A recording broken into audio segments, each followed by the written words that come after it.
আমাদের লোক মোটামুটি পৌঁছেছে ছবি দিল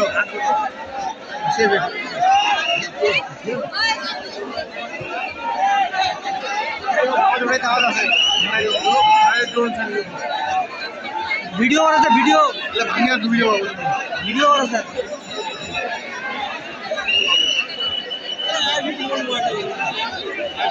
লাইভ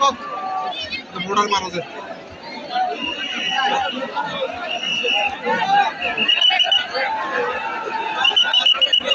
বাইরে হুমকি হবে